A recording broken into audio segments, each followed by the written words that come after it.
বারাসাত লোকসভা কেন্দ্রের আইএসএফ প্রার্থী তাপস ব্যানার্জির সমর্থনে বুধবার সন্ধ্যায় বারাসাত ডাকবাংলো মোড় সংলগ্ন রথতলা মাঠে এক জনসভার আয়োজন করা হয়। ওই জনসভায় মূল বক্তা ছিলেন বিধায়ক তথা আইএসএফ নেতা নওশাদ সিদ্দিকী। এদিন ওই জনসভায় এসে সাংবাদিকদের মুখোমুখি হয়ে নিয়োগ দুর্নীতি নিয়ে ও কোর্টের নির্দেশে কেন্দ্রীয় এজেন্সি তদন্ত নিয়ে ক্ষোভ প্রকাশ করলেন বিধায়ক নওশাদ সিদ্দিকী। তৃণমূল ও বিজেপির সেটিং তত্ত্ব তুলে ধরে নওশাদ সিদ্দিকী বলেন, দেখুন এই তদন্ত প্রক্রিয়াতে যেভাবে নাটক চলছে, হ্যাঁ আমি নাটক বলছি, কারণ লিপসম্যান বাউন্স কোম্পানির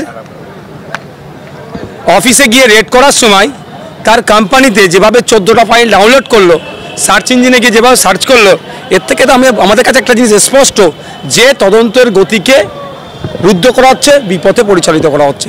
তারপরে কি দেখলাম, কালীঘাটের কাকু সুজয় কৃষ্ণ ভদ্র মহাশয় যে তার ভয়েস টেস্ট নিতে হবে করতে করতে দীর্ঘদিন পার করে দিল, টাইম কিল করা হচ্ছে। অবশেষে আদালতের ধমক খেয়ে তাকে যখন নিতে গেল হসপিটালে, সে শিশু বেডে চলে গিয়েছিল। তার বেশ কিছুদিন পরে ভয়েস টেস্ট হওয়ার পরেও আমরা রিপোর্ট পাচ্ছিলাম না। শুধু টাইম কিল হচ্ছে। যে ডেটা আপনারা আদালতে দিয়েছে, আদালত তাতে সন্তোষজনক বলে মনে করছে না। তো আদালতের যে বিচারাধীন ব্যবস্থা, তবে তারপর শুধু আমি এখানে একটা কথা বলবো, আমার যেন মনে হচ্ছে এ তদন্তের গতিকে রুদ্ধ করা হচ্ছে, স্লথ গতিতে তদন্তকে এগিয়ে নিয়ে যাওয়া হচ্ছে। শুধু সময় কিল হচ্ছে, এই ভোট আসছে এর বৈতরণী পার করার চেষ্টা চলছে।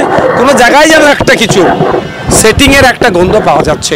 আমরা চাইব যারা দুর্নীতি করেছে, সে যে কেউ হতে পারে, যদি দিল্লির মুখ্যমন্ত্রী জেলে থাকতে পারে, জেলে রাখে, যদি আপনার ঝাড়খণ্ডের মুখ্যমন্ত্রীকে জেলে রাখে, বা বিভিন্ন উপমুখ্যমন্ত্রী এখন জেলে আছে, বিভিন্ন মিনিস্টাররা জেলে আছে, বিভিন্ন রাজনৈতিক নেতারা জেলে আছে, তাদের নামে এই এত হেভি অভিযোগ না থাকার ফলেও, তাহলে আমাদের রাজ্যে যারা দুর্নীতি করেছে, দুর্নীতির যারা হোতা, তারা এখনো বাইরে ঘুরছে।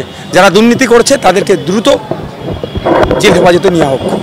অঙ্কিত মুখার্জি ও সাহিল চক্রবর্তী রিপোর্ট, নজরে বাংলা।